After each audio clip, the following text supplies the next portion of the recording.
Boa tarde! Estamos aqui ao vivo. Sejam muito bem-vindos. Vamos aguardar aqui mais gente entrar. Seja bem-vinda. Então, gente, enquanto o pessoal vai entrando, essa live que eu tô fazendo aqui é para responder algumas perguntas que foram feitas lá no final de semana. Todo final de semana eu abro o box de perguntas para vocês perguntarem o que vocês quiserem, para vocês sugerirem temas também que seja de seu interesse. E essa live é para responder uma das perguntas. Eu vou até colocar o tema dela aqui. Peraí. Deixa eu colocar. Perguntas e respostas.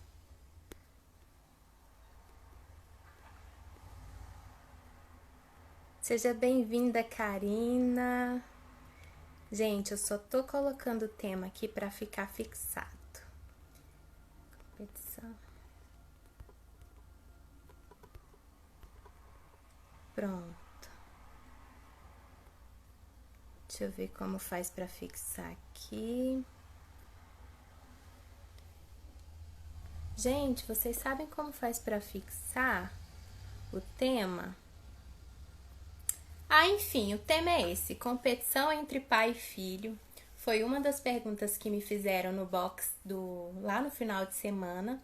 E a gente vai conversar sobre isso hoje. Vou responder essa pergunta e vou responder também as demais perguntas que aparecerem aqui, tá bom? Quando vocês descobrirem aqui junto comigo como faz para fixar o tema, vocês me falam que eu coloco, porque eu tentei, mas não deu muito certo não. Mas vamos lá. Para quem não me conhece, eu sou Jennifer Branco, sou psicóloga, especialista em clínica psicanalítica. E a pergunta que me fizeram foi: por que pai que compete com o filho? A pergunta foi feita dessa forma. Só para explicar um pouco, né, contextualizar antes de vir com a resposta de fato. Quando o método psicanalítico foi criado por Freud, o Freud se baseou em mitos da tragédia grega, né? Freud era um cara muito culto, então ele percebia o que acontecia na realidade nos seus atendimentos e trazia essas histórias da Grécia Antiga para exemplificar e para como uma forma mesmo de fazer com que as pessoas pudessem entender. Então, vamos lá. Esse método psicanalítico, né, ele baseado nas tragédias gregas, ele tem 3 grandes premissas básicas. Primeira delas, a existência de um inconsciente, em que nós somos regidos por processos psíquicos inconscientes, e não apenas os conscientes, aqueles que a gente tem noção do que de fato está acontecendo. Um segundo ponto, o reconhecimento da teoria do recalque e da resistência. E o terceiro ponto, que é o que nós vamos abordar aqui hoje, é a importância da sexualidade e também do complexo de Édipo. E esse complexo de Édipo, como eu falei, ele foi baseado no mito grego, que de forma muito resumida, depois vocês podem pesquisar, é uma trilogia grega com 3 atos, e esse primeiro ato é do Édipo Rei. Para vocês entenderem, é a história em que um filho, né, o Édipo, ele assassinou o seu próprio pai e se casou com a sua própria mãe e teve filhos com ela. Mas acontece que o Édipo, né, esse filho, ele não sabia que era o seu pai e não sabia que era a sua mãe com quem ele casara. Tudo isso girava em torno de um desconhecido, era o não sabido que circulava em toda essa tragédia, entende? Olha os processos inconscientes se manifestando aí. Mas e por que eu tô falando isso, né? Porque a pergunta vem, por que pai compete com o filho? Na verdade, funciona de uma forma inversa. O filho, tá dizendo aqui, ó, toca em cima da mensagem que você quer fixar. Deixa eu tentar fixar aqui, ó. Toquei. Fixar. Deu certo! Muito obrigada! Muito bom. Ótimo, agora o tema tá fixado, competição entre pai e filho. Vamos lá. Onde eu estava? Estava contando, né, sobre a história. O filho não sabia que ele matou o seu próprio pai, ele não sabia que era o seu pai e não sabia que a mulher com quem ele se casou era sua própria mãe, né? E, como eu disse, na verdade, essa competição acontece da forma contrária. O filho acaba competindo com o seu pai. Por quê? Como que funciona na realidade, né? Usando esse mito para exemplificar, mas como funciona mesmo na realidade? Qual é a grande figura importante para a criança, quando essa criança nasce, quando esse bebê nasce? É a sua mãe. Quando o bebezinho ele tem lá até os seus 6 meses de idade, ele não entende, ele não sabe que existe outro ser, outra coisa para além da sua mãe e o seu seio materno, que é onde ele tira o seu alimento, que é a sua fonte de vida mesmo e de nutrição. Só depois a mãe apresenta o pai ao filho. Aí o filho começa a perceber que existem outras figuras. Ele pensa assim, claro que ele não vai pensar dessa forma, mas é como se fosse assim, caramba, não é só eu que existe nesse mundo e esse seio materno para me alimentar. Tem outras pessoas aí, tem outras coisas aí, eu não estou sozinho com a minha mãe, certo? Até aí vocês estão entendendo? Beleza. E o que acontece? Quando essa criança começa a entrar lá por 3, 4, 5 anos de idade, ela vai percebendo a diferença entre os sexos. E ela vai percebendo, no caso o menino, que ele é um menininho, que ele é um homenzinho, que sua mãe é diferente dele e que seu pai é como ele. Ele começa a se identificar com esse pai e desejando a mãe no sentido de ter essa mãe para ele, porque ele se toca assim, caramba, a minha mamãe não é só minha, ela é do meu papai, mas eu quero ela para mim. Poxa, eu tinha ela comigo quando eu nasci, agora tem esse pai entrando aqui, atrapalhando meu esquema, de ter tudo no meu tempo, de ter tudo só pra mim. Começa a ter essa competição do filho com o pai. E isso vai se estender depois lá para a adolescência, onde esse complexo de Édipo teria de ser resolvido, digamos assim. A ideia é essa. Mas quando tem essa pergunta, né? Por que pai compete com o filho? Acontece uma inversão nesse caso. O pai, ele percebe que esse filho é um ser como ele, um homem como ele, né? Um homem fálico, poderoso, porque os homens eles já têm na sua constituição essa competição. Lá no texto de Freud de 1910, Totem e Tabu, você consegue perceber como se dá essa constituição masculina e como acontecem esses mecanismos de competição entre homens. O pai, nesse exemplo aqui da pergunta, se ele percebe o seu filho como um potencial homem em que pode competir com ele entra nesse jogo da competição do filho.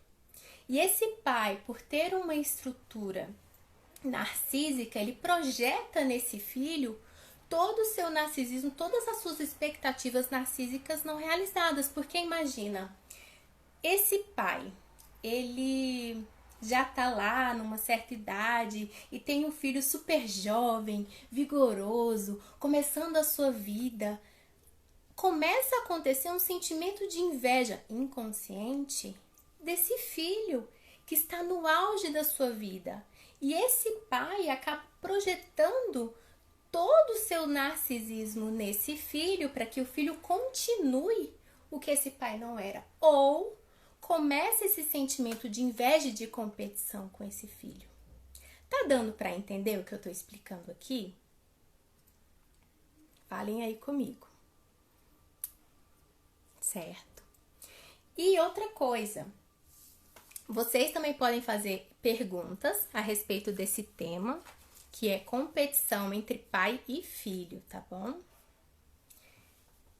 Deixa eu ver, porque tem um delay, gente, Jean acabou de chegar também, seja bem-vindo.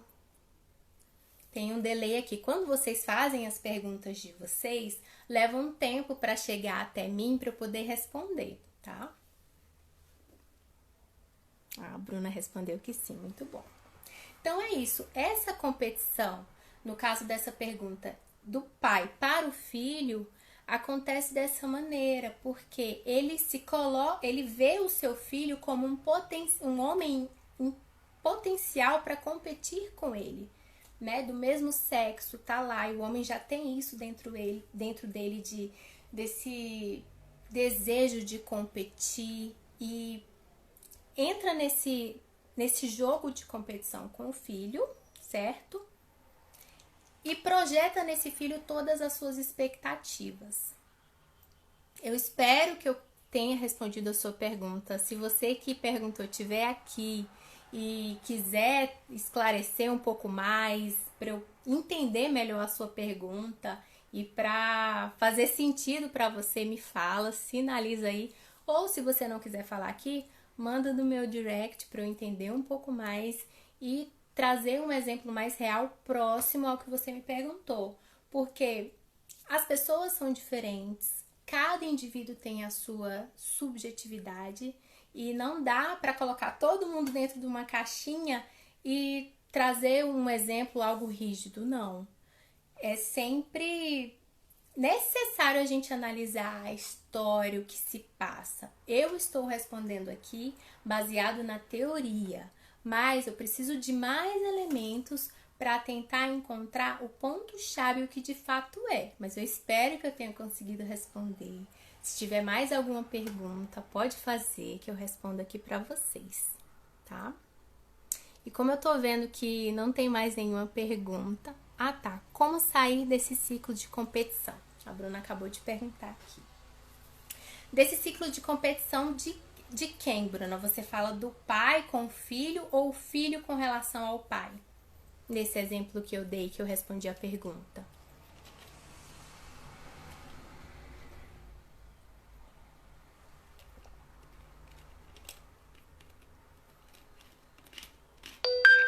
Pode falar. Bem, enquanto a resposta não chega por conta do delay que tem, eu vou responder de maneira mais ampla. Para sair desse ciclo de competição é entender mesmo esses processos psíquicos e inconscientes que estão acontecendo. Por quê? Se o pai percebe que ele está tendo essa... entre pai com filho, chegou a resposta. Do pai com relação ao filho. Se o pai está sempre competindo com esse filho, esse pai precisa entender que lugar é esse que ele está colocando esse filho, entende? E passar a perceber que esse filho, ele não precisa ser um objeto ameaçador. Ele não é qualquer homem. Ele é a sua cria, e esse pai, junto, por exemplo, se eles compõem uma família que ainda é o pai, a mãe e o filho. Esse pai conseguir, junto com essa mãe, colocar o filho no devido lugar e mostrar, olha, eu que sou o marido dessa esposa, digamos assim, você é o filho, e o pai, junto com a mãe, conseguir dar espaço para o filho encontrar outras mulheres, as suas namoradas, viver, para que esse casal constitua o seu vínculo sem ter um terceiro envolvido, porque muitas mães, é interessante isso, elas às vezes ficam tão vinculadas com esse filho e tem medo do filho avançar, do filho sair, do filho procurar outras namoradas e acaba colocando de maneira inconsciente esse filho no lugar de marido. Não que ela deseja isso, mas ela pega o filho para ficar dormindo com ela. Ela pega o filho para fazer todas as atividades com ela e não deixa esse filho seguir, esse filho voar, sabe? E o pai, junto com essa mãe, eles que são os responsáveis para fazer com que o filho entenda que ele pode ser livre, que ele pode encontrar outra mulher para seguir adiante e não ficar nesse vínculo intenso, nesse cordão umbilical ligado com a sua mãe. Consegui responder, Bruna? Aí o Hugo perguntou assim, como funciona o complexo de Édipo para as mulheres meninas? Mãe e filha ou filha e mãe? Então, Hugo, para eu responder essa pergunta, eu teria que fazer outra live, porque é bem diferente quando isso se dá na menina. São processos psíquicos diferentes. Só para você ter uma ideia, como você é curioso, tenta entender um pouco da psicanálise. O complexo de Édipo no menino, ele ocorre numa ordem específica e na menina é de outra forma. Então, primeiro no menino acontece uma situação, vem o medo da castração e na menina, essa castração, ela vem de maneira primária. Ela percebe que ela é diferente do homem. Então, seria um assunto diferente, não daria para abarcar aqui nesse espaço de tempo, mas eu vou abrir final de semana o box de perguntas. Pode colocar sua pergunta lá, na verdade, que aí eu vou fazer o live, o vídeo para você, tá bom? Se eu abordar esse assunto aqui agora, eu não vou conseguir terminar essa live no tempo. Bem, a Bruna tá dizendo aqui que eu consegui responder o que ela perguntou. Deixa eu ver se tem mais alguma pergunta aqui, gente. Calma aí.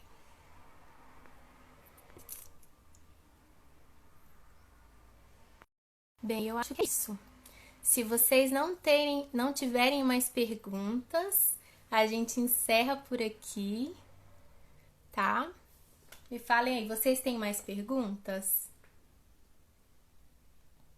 Elaine acabou de chegar. Elaine, estamos praticamente no finalzinho. Eu já respondi a pergunta que fizeram, que era... Cadê?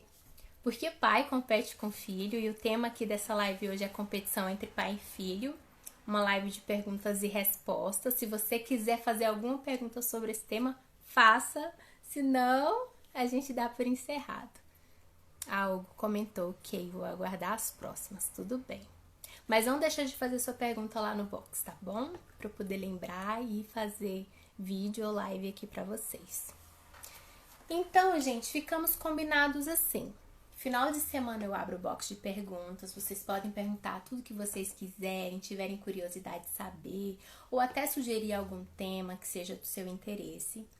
Que eu vou fazer lives para vocês às quartas-feiras, 1h da tarde, para responder essas perguntas e para a gente conversar mais sobre esse tema, esclarecer outras perguntas que possam surgir sobre o tema específico, tá bem? E posso gravar vídeos para vocês também sobre isso. O Hugo perguntou, normalmente essa castração acontece em que idade? Vai depender, né, do homem e da mulher. A castração, a mulher começa a se dar conta disso mais cedo, porque ela não tem esse falo, ela não tem o pênis, ela imagina como se ela tivesse sido castrada mesmo. Então, ela se dá conta disso primeiro. E esse complexo de Édipo, ele começa lá por volta dos 3 até os 5 anos, onde ele vai se dissolvendo. É mais ou menos nessa idade, certo? Mais alguma pergunta, gente? Ou tá tranquilo por hoje? Eu espero ter respondido as dúvidas de vocês. Se tiverem mais dúvidas, podem fazer. E a gente se encontra na próxima live, às 13 horas, respondendo mais perguntas de vocês, tá bom? Um beijo!